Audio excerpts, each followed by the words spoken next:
Good afternoon. I'm Dr. Terry James Gingras, and this is Dr. G's ADHD Chat. This is a show trying to make the world safe for ADHDers, and I am a clinical neuropsychologist and psychologist, and I have a private practice, and I've been seeing ADHD families, adults, children, parents, whatever, for, well, darn near 40 years now. And I am also the father of an, ADHD adult, I guess. He was a child, obviously.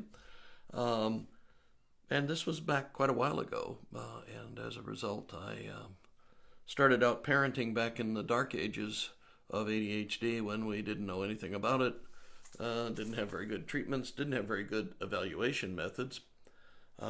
Everything was not very easy, and we just didn't know a lot, and was definitely not getting much of any press or publicity at all. It's not at all like it is now. Where, I mean, you have tons of information almost everywhere. And probably as a result of that, I probably am familiar, having made every mistake anybody out there has made with their child. And another funny thing happens is that when I'm traveling, regardless if I'm on an airplane, a bus, a train, if I'm with the same people for a day or so, I always get cornered when they find out what I do, which I don't try to make a secret of, but I don't exactly advertise it either. I get bombarded with questions of all kinds about ADHD, mostly. I get a lot of my cousin sort of, and that kind of stuff. So I thought I'd just today answer just a few of the questions that I get asked most frequently. And that's, it's not all of them. Lord knows it's not all of them. But it is a number of the ones I get a lot of the time. Anyway, that's why I never tell anybody what I do for a living when I'm on vacation. Because I miss the whole point of the vacation if I'm working, especially since I'm mostly working for free and those things. Okay. First one, and the one that probably irritates me the most, is ADHD real? Now, it strikes me as amazing, but there are still a ton of people out there in the world that don't believe there's such a thing as ADHD. Oh, he's just a normal boy. He'll grow out of it. We're all like that in this family. Well, that may entirely be true, but for a different reason than you probably think. Anyway, so is ADHD real? Well, if you believe in science at all, ADHD is about as real as it gets, okay? ADHD was first described in a medical monograph. That's what, a couple of page report that a guy wrote back in the 1700s, 1730, I think it was. He was a Scottish physician, and he described all the symptoms pretty much that we see in ADHD. Okay? We know that ADHD has been treated with stimulant medication since 1937. It was at that time it was considered kind of a wild, crazy thing to do, to take a bunch of hyperactive kids and put them on a stimulant. But obviously it worked, and all the rest of us are probably the better for it. Now, the deal with ADHD and medications is that, I mean, that gives it a certain credibility. If you have something that you think is off, and it works for some people, and it doesn't work for other people, then you get an idea that maybe this is really something real that we're treating.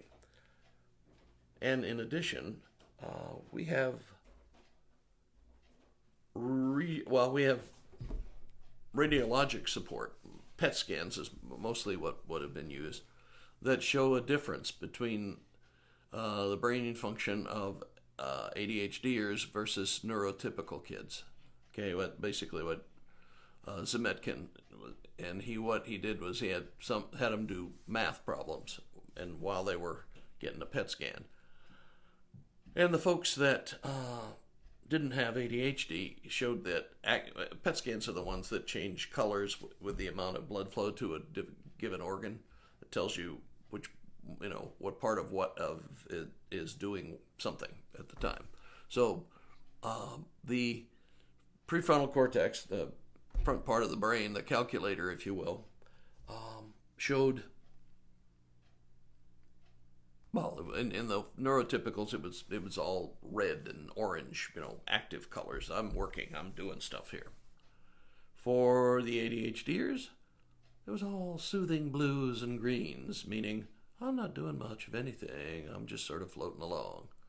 And they were both supposed to be doing the same thing. Anyway, so that's one of the things that we know is an indicator that this stuff is real. If you can show a physical difference on an X-ray, a CAT scan, an MRI, a PET scan, you've got something that's real.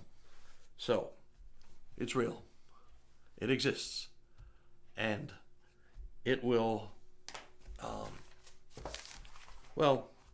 if you deny that your child has ADHD and he or she in fact does have ADHD, let's just say you're in for a long pull, because you have to treat these kiddos and you have to know what you're dealing with. And if you're in a state of massive denial, not my kid, we don't have that in my family, you're going to have that in your family, and it's not going to get worse, or not going to get better. It will get worse as the years go by, because an ADHD kid who's not treated then becomes an adult with way more options and opportunities to get into trouble, and probably will. I've seen a lot of that, and I've lived through some of it. Okay, that brings up the next question is, do you outgrow ADHD? And the answer is no. Okay, what happens as your brain developed the overt hyperactivity, the can't stay seated in a chair, kind of thing, and got to run around the room yelling and screaming and that sort of stuff. The overt parts of that go away. The obvious parts of that go away. But if you look at an ADHD person closely while they're just sitting, you'll see that they're not just sitting. There's something moving all the time. They may be tapping their foot or jiggling their foot or moving their leg or doing something with their hands. But there's some kind of an indicator going on. And so, no, you don't outgrow it. You tend to have fewer problems with the overt hyperactivity, but you still have the difficulties with inattention, racing thoughts, all that stuff, the more inattentive parts of ADHD. Okay, now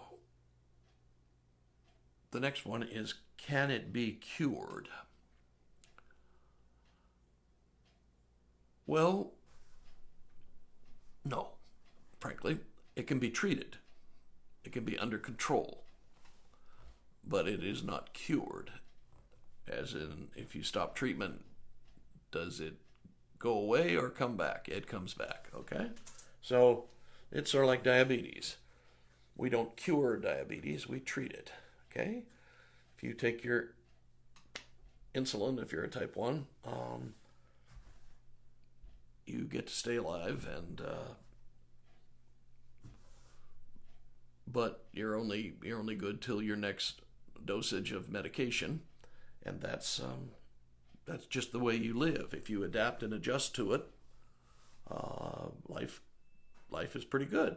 If you don't adapt and adjust to it, it's going to be a problem. Okay, now, in my younger days, I was on a community board for ADHD, trying to get the optimal treatment flow. And there were people from the medical community and also people who were in the diabetic community. That is, these were people who'd been diagnosed with diabetes. And I remember one guy particularly, because he struck me as how well he had adapted and adjusted to it. And he said, when I was first diagnosed, I said, dang it, I'm going to learn all about this crap, and it's not going to get me. If you've ever seen a diabetic who doesn't take care of themselves, in later life, I mean, you're talking about blindness, you're talking about multiple amputations, you're talking about some developed dementias. It's not a pretty sight. I used to work in a rehab hospital, and we saw plenty of those, and it was, most of them just had never bothered to take care of themselves, had never bothered to follow the diet, to take the medication, that sort of thing. ADHD causes difficulties if you don't treat it. They're mostly difficulties based on the impulse control stuff and the fact that the inattention is frequently so bad that you can't sustain employment.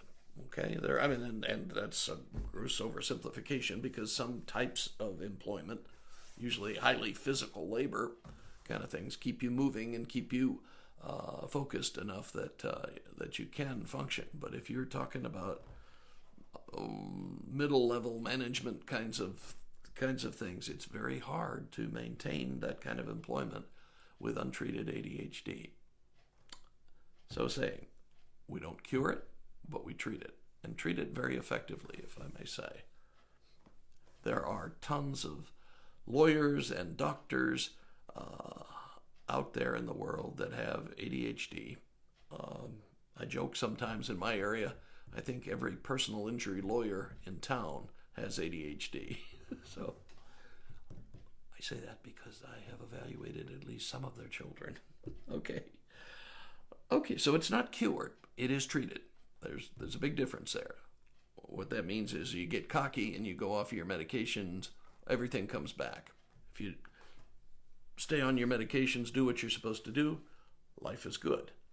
There are certain danger times in the lifespan of all ADHDers when they think they're so smart that they don't need their medication anymore, or they don't need to be in treatment.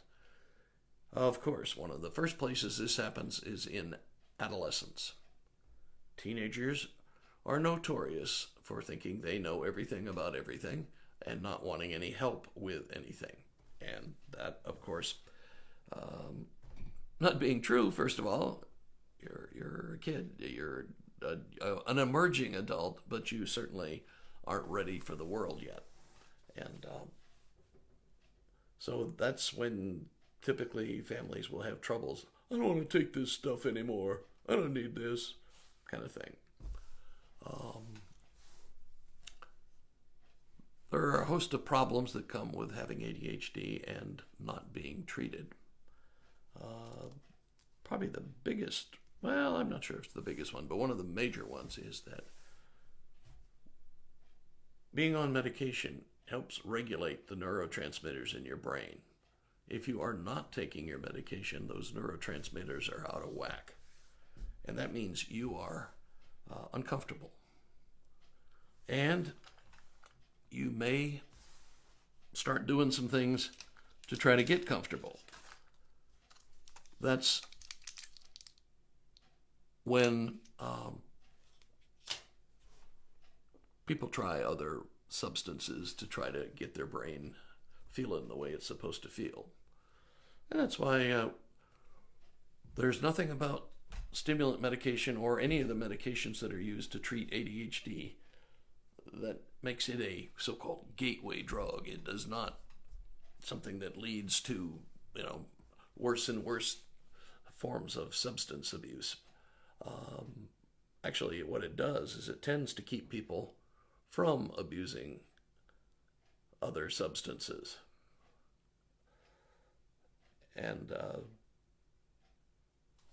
what are you going to do with that? Well, you got to deal with it. I mean, if you let your kid go without medication, and you don't pay attention to it, and just let whatever happens, you're probably not going to be happy with the results.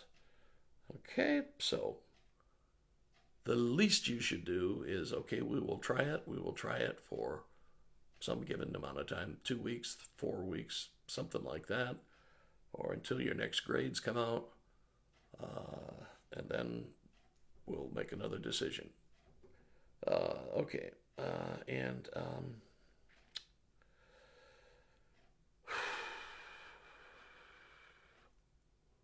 another one is people and parents, for some reason, particularly seem to get offended by ADHD. My child's not hyperactive. He just has, or she just has, ADD. Okay, well,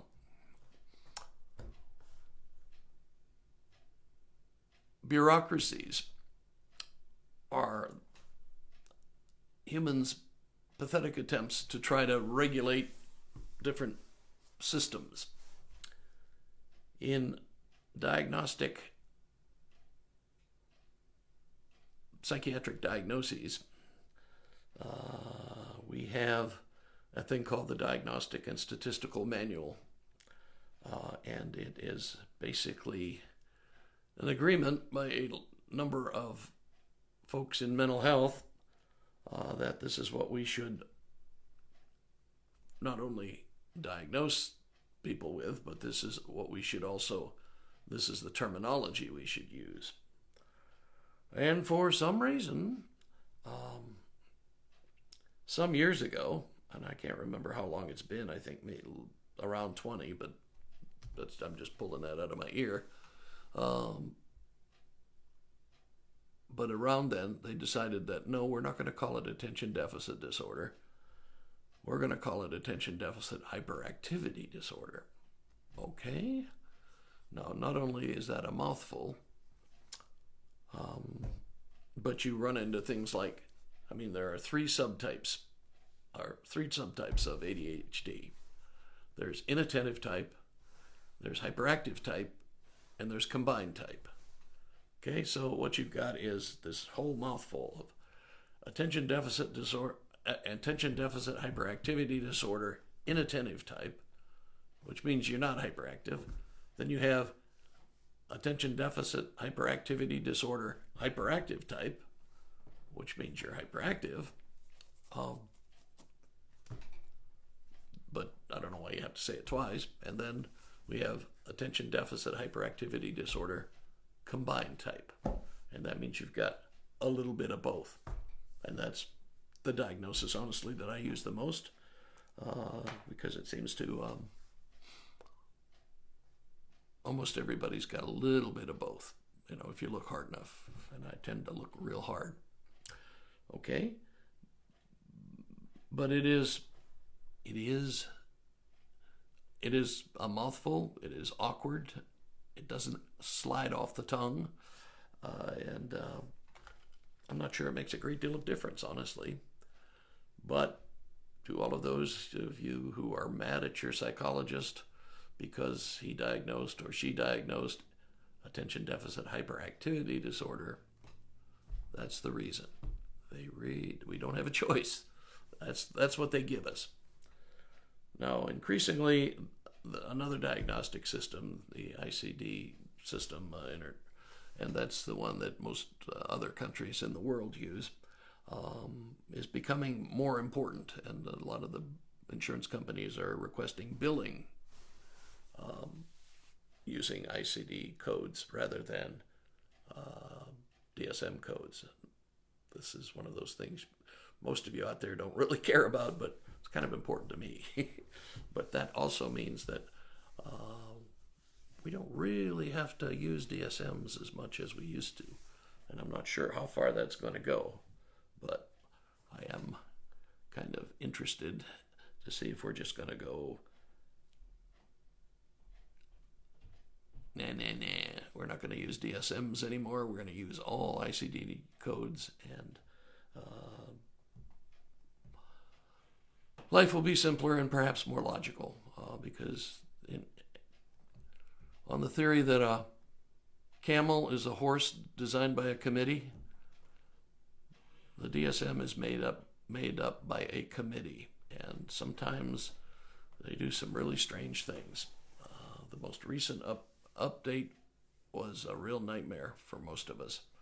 Changed a lot of names that didn't really need to be changed, that didn't make it easier for anybody. It was just a real a bad thing. I just started to revert back to my wartime language, but I try not to do that.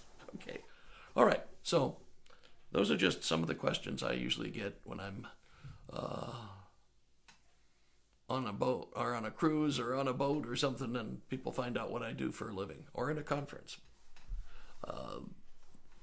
And there are tons more, and I'll probably come back to this periodically.